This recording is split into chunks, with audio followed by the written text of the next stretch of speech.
하나님 말씀은 사사기 13장 1절에서 7절까지의 말씀입니다.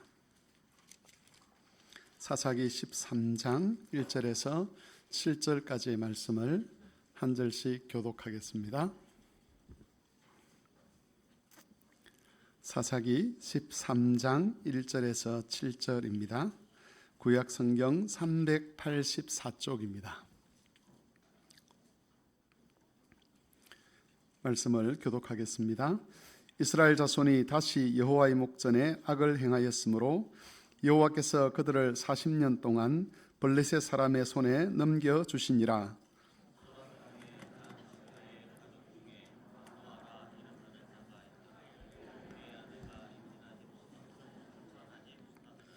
여호와의 사자가 그 여인에게 나타나서 그에게 이르시되 보라, 네가 본래 임신하지 못함으로 출산하지 못하였으나 이제 임신하여 아들을 낳으리니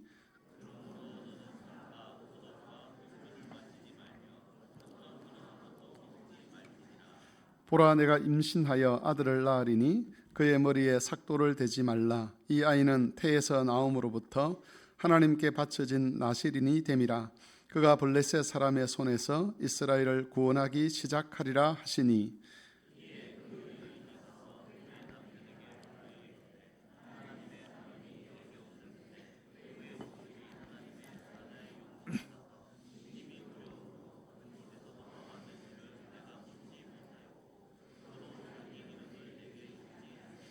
같이 읽겠습니다.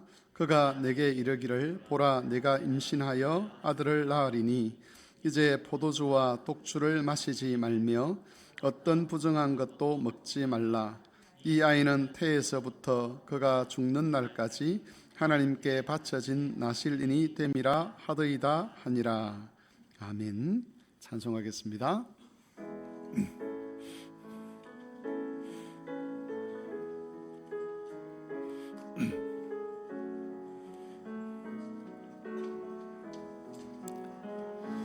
너는 시냇가에 심은 나무라. 하나님의 사랑 안에 믿음 뿌리 내리고 주의 뜻대로 항상 살리라.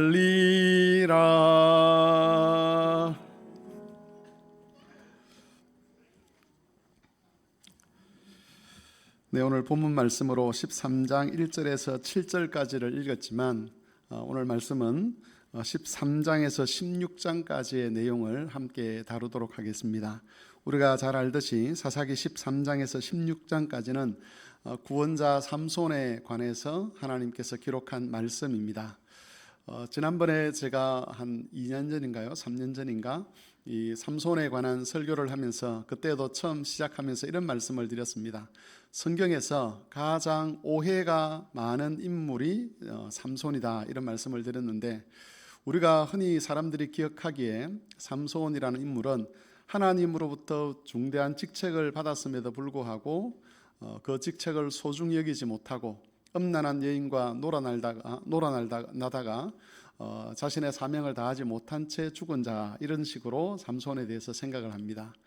하지만 히브리서 11장에 가보면 여러 믿음의 위인들에 대한 소개를 하죠. 다윗이나 사무엘이나 또 하나님 앞에 충성되었던 여러 사람들을 소개할 때에 거기에 삼손도 함께 들어갑니다.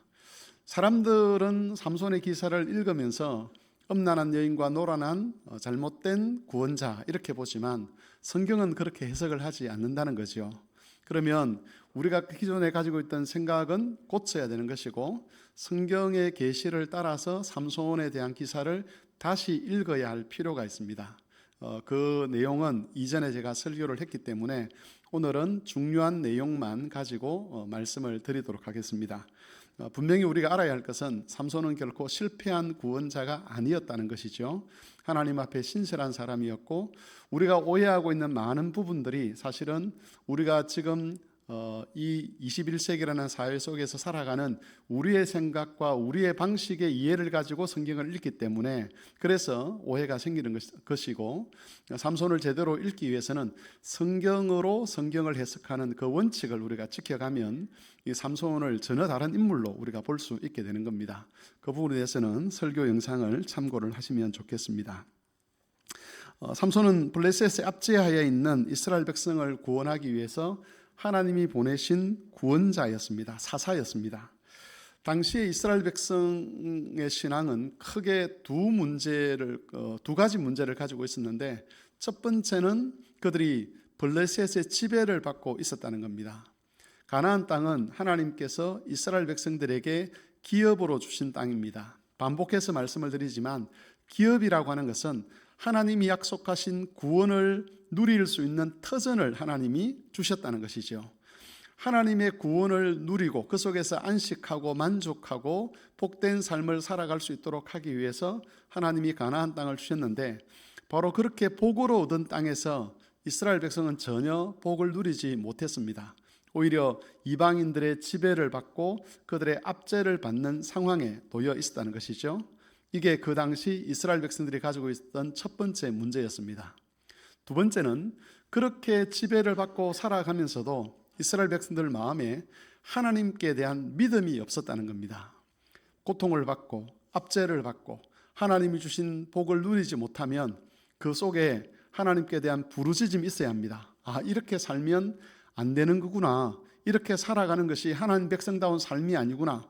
하나님 말씀은 우리에게 복을 약속하지만 우리 형편은 이 복과 상관없는 삶인데 어떻게 하면 다시 이 복으로 돌아갈 것이냐, 이런 고민을 해야 되는데 이스라엘 백성에게는 그런 고민조차 없었다는 겁니다.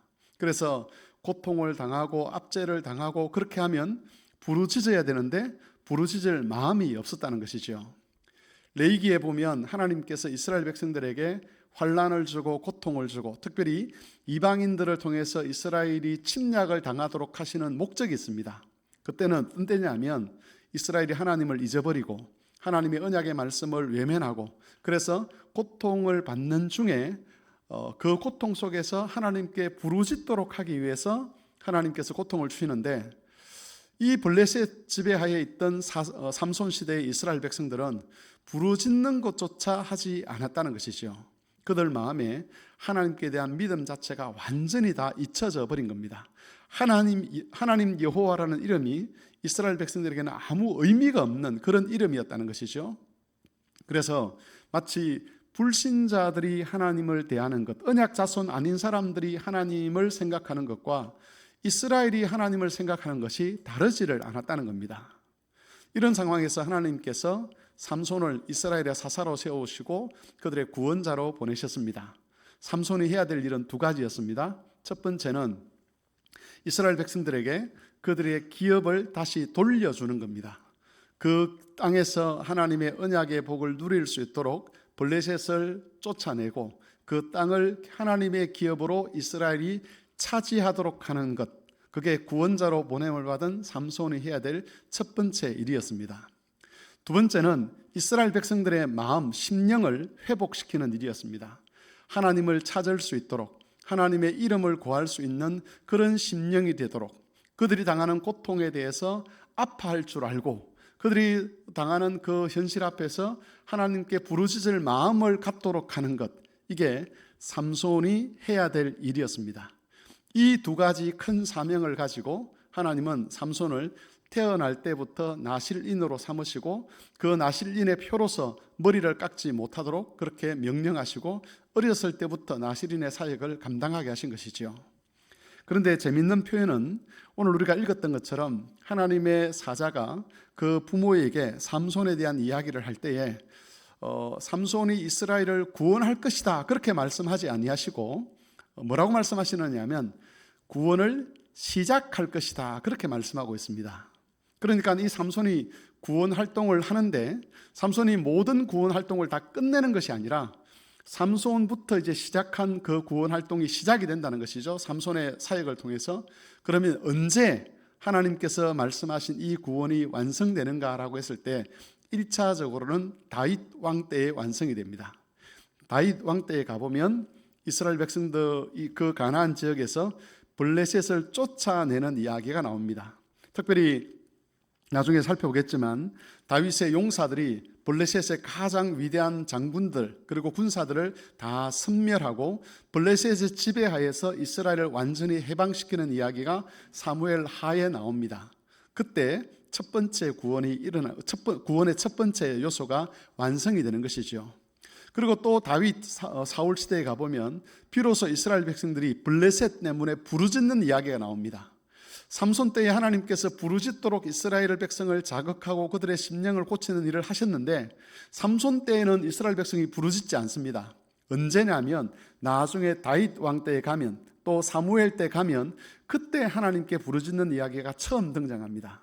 그러니까 삼손은 완전히 황폐할 대로 황폐해진 그 이스라엘 백성들의 삶 가운데 와서 하나님이 약속하신 구원의 두 가지 요소, 하나는 땅을 찾아주는 것, 그리고 하나는 그 백성들의 마음, 심령을 다시 일으켜서 하나님께 부르짖도록 하는 일을 시작하게 하시는 그 일을 하도록 보냄을 받았고, 삼손은 나중에 조금 실수를 하기는 합니다마는 이 사역을 훌륭하게 감당해낸 그런 사사였다고 볼 수가 있습니다.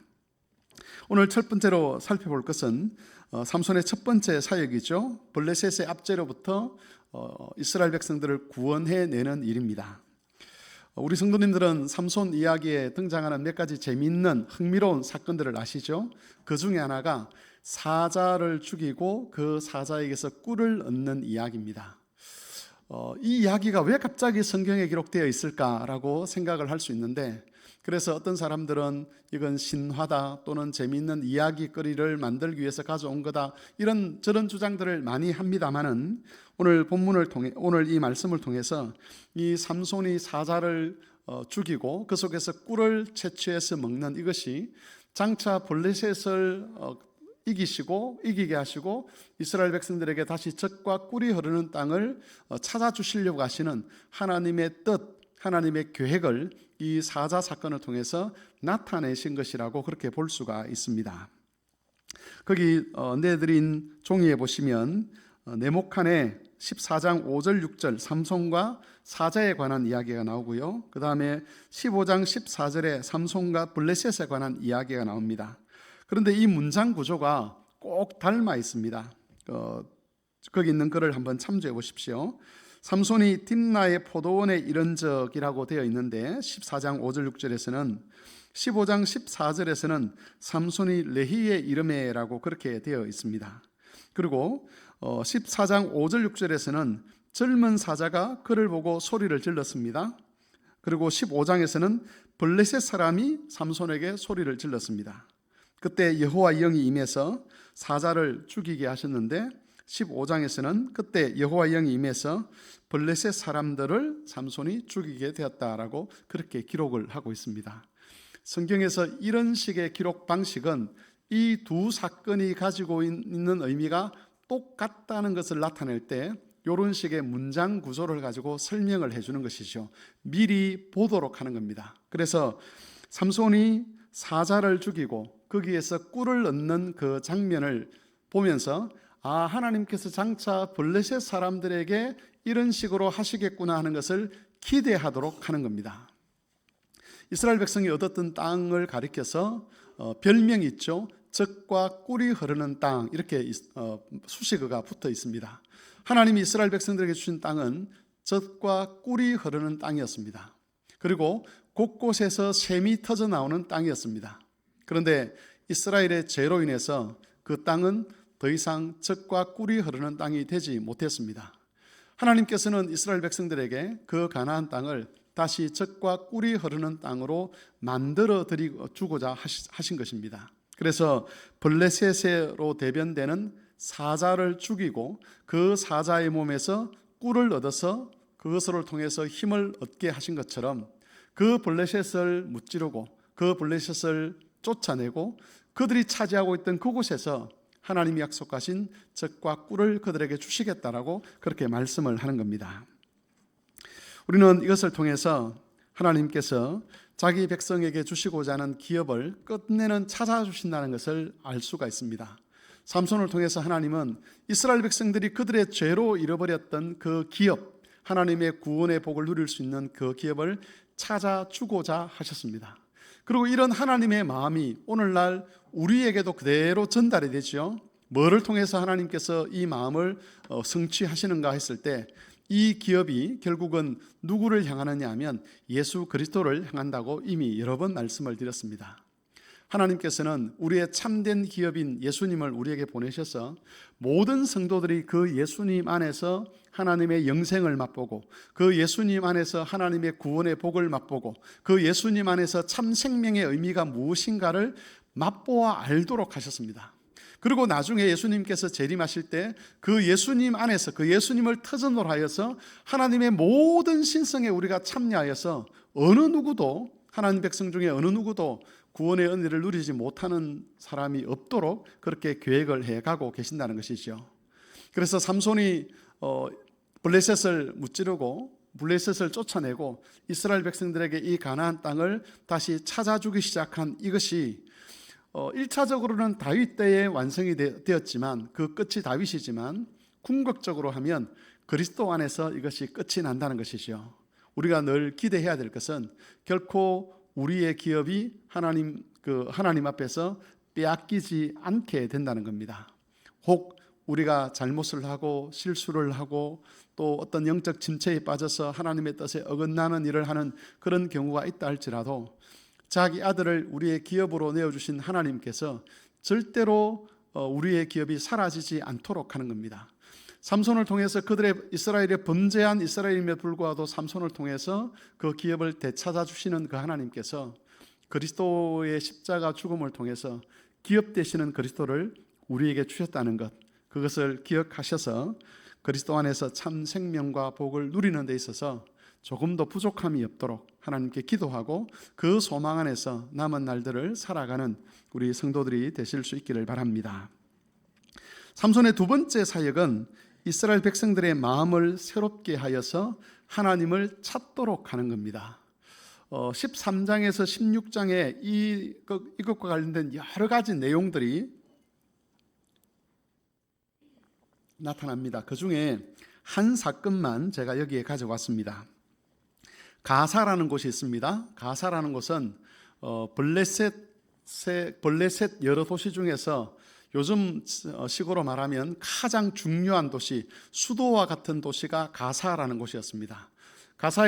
그 가사에 삼손이 가는데 그 기사를 오해하는 이유 중에 하나가 삼손이 거기에서 기생의 집에 들어갔다 이렇게 기록이 되어 있기 때문에 그렇습니다. 기생의 집에 들어갔다 그러면 당장 우리는 음란한 짓을 하러 들어갔다 이렇게 생각을 하는데 그 당시에 이 기생의 집이라고 하는 곳들은 요즘과 같으면 호텔 또는 여관 이런 곳입니다. 나그네들이 길을 가다가 들어가서 밥을 먹고 그리고 쉴 수 있는 곳, 잠을 잘 수 있는 곳이 기생들이 운영하는 그 집밖에는 없었습니다. 그래서 삼손이 기생의 집에 들어간 것을 두고서 음란한 일을 위해서 들어갔다 이렇게만 말해서는 안 된다는 것이죠. 그 대표적인 예가 이스라엘 백성들이 가나안 땅에 들어가기 전에 정탐꾼을 보내지 않습니까? 그 정탐꾼을 보낼 때에 여호수아와 갈렙이 이 모압에서 정탐꾼들을 보낼 때에 어디에 머물렀다고 돼 있죠? 기생 라합의 집에 머물렀다고 돼 있죠. 왜 기생 라합의 집에 갔는가? 거기가 나그네들의 숙소였기 때문에 그렇습니다. 우리는 그렇게 볼 수밖에 없는 것이죠. 그래서 삼손이 가사에 있는 기생의 집에 들어갔다는 것을 음란한 일을 하기 위해서 들어갔다 이렇게 보면 안 되는 것이죠. 그러면 삼손은 왜 굳이 가사로 내려갔느냐? 가사라고 하는 것은 앞에서 말씀드린 것처럼 블레셋 나라의 수도와 같은 성인데 그 수도와 같은 성의 성문을 삼손이 떼어냅니다. 그러면 성문은 결코 작은 것이 아니죠. 우리가 영화에서 볼 때 큰 성문입니다. 이걸 삼손이 하나님 주신 힘을 가지고 떼어냅니다. 그리고 그 문짝귀를 들고 헤브론으로 올라갑니다. 제가 이 설교할 때도 말씀을 드렸지만 헤브론까지 거리가 꽤 깁니다. 이게 1, 2km가 아니고 제가 그때 보니까 몇십 킬로쯤 되는 거리였습니다. 그리고 이게 평지를 걷는 것이 아니라 가사에서 헤브론까지는 계속해서 언덕입니다. 그러면 왜 삼손은 문짝을 메고 그 힘든 길을 걸어서 헤브론까지 올라갔느냐? 사람들은 그 기사를 보면서 삼손이 힘 자랑하려고 그랬다, 삼손이 자기의 힘을 과시하려고 그랬다, 이렇게 이야기를 하는데, 헤브론이 어떤 곳인가를 알면 우리가 그 삼손의 의도를 이해할 수가 있는 것이지요. 삼손의 이 사건이 있기 전에 어떤 사건이 먼저 있느냐 하면, 삼손이 블레셋 사람들과 싸우는데, 삼손이 블레셋 사람과 싸우면 유대인들은, 이 이스라엘 백성들은 삼손을 도와서 블레셋 사람과 전쟁을 해야 되는데 오히려 삼손을 책망을 합니다. 뭐라고 책망을 하느냐 하면, 우리가 블레셋 사람들의 다스림 속에서 그나마 안정적으로 살아가고 있는데 왜 네가 나서서 우리를 괴롭히느냐, 네가 지금 이렇게 전쟁을 하게 되면 우리가 힘드니까 당장 전쟁을 멈추어라, 그렇게 하면서 삼손을 잡아서 블레셋 사람의 손에 삼손을 넘겨줍니다. 그것 때문에 삼손이 넘겨지긴 하지만 오히려 거기서 삼손이 또 블레셋 사람을 전쟁을 통해서 그들의 생명을 빼앗는 일이 생기죠. 이 사건을 겪고 난 다음에 삼손이 성문을 부수뜨리고 그 성문을 치고 헤브론에 올라가서 사람들 앞에, 모든 사람들이 보는 그 눈앞에 이 성문을 딱 세워둡니다. 왜 성문인가? 거기에 보면 창세기 22장 17절에 성문을 차지하는 것은 아브라함의 언약에 포함된 하나님의 약속이었습니다. 하나님께서 이렇게 말씀하셨습니다.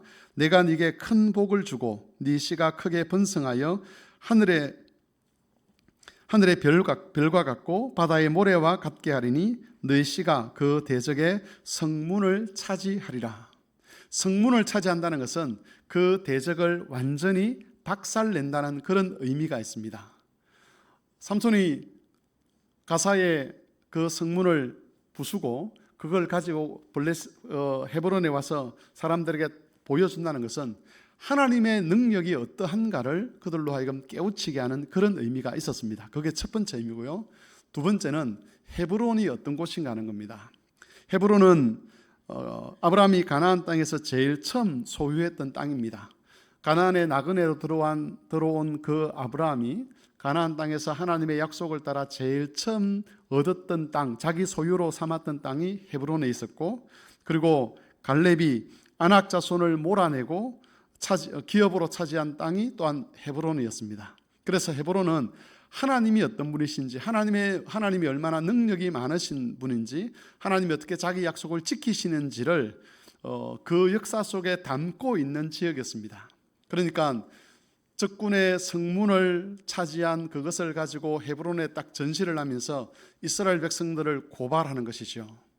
하나님은 이렇게 능력이 많으신 분인데, 하나님은 너희가 두려워하는 저 블레셋 사람의 성문을 얻게 하시는 그런 분이고, 그리고 역사적으로도 하나님께서 이 헤브론을 우리에게 주셨음에도 불구하고 너희가 그런 하나님을 잊어버리고 바벨론 사람의 종으로 살기로 작정하고 하나님께 부르짖지 않고 있는 이것이 과연 합당한 일이냐라고 하는 것을 말로서도 이야기할 수 있지만 행동으로서 삼손이 그 백성들에게 보여주는 것이죠. 그러면서 삼손이 기대하는 것이 있습니다. 이스라엘 백성들이 회개하는 것이죠. 우리가 잘못 살았구나, 우리가 잘못된 생각을 하고 있었구나, 하나님은 이렇게 능력 있는 분인데 우리는 하나님이 아무것도 아닌 것처럼 생각을 했구나, 하나님이 이렇게 신실한 분인데 우리는 그 신실함에 합당한 자가 못 되었구나라고 하면서 하나님께 부르짖기를 원했습니다. 이스라엘 백성들의 그 영적 침체, 그들을 짓누르고 있던 블레셋에 대한 두려움들, 그리고 영적인 무감각함들, 이런 것들을 하나님이 어떤 분이신지, 하나님이 하신 일이 무엇인지, 하나님이 어떤 약속을 하셨는지 그것들을 되새겨 주어서 이스라엘 백성들의 그 죽은 심령이 살아나도록 하는 것, 그게 삼손이 원했던 일이었습니다. 우리도 종종 우리의 심령들이 영적 침체에 빠져드는 경우들이 있습니다. 회의론에 빠져들기도 하죠. 이렇게 기도한들, 성경을 읽은들 무슨 소용이 있겠는가, 하나님이라도 이건 어쩔 수 없는 일이지라고 하면서 어떤 하나님의 뜻에 부합되지 않는 일들이 계속해서 반복될 때 우리는 영적 침체와 절망에 빠지는 경우들이 있습니다. 그럴 때에 나타나는 가장 큰 현상은 기도하지 않는 거죠. 예배를 소홀히 하는 겁니다. 그리고 하나님 말씀을 등한시합니다. 이런 일들이 반복되면 몸은 예배당에 나올 수 있지만 그 심령은 하나님과 전혀 상관없는 그런 삶을 살 수밖에 없습니다.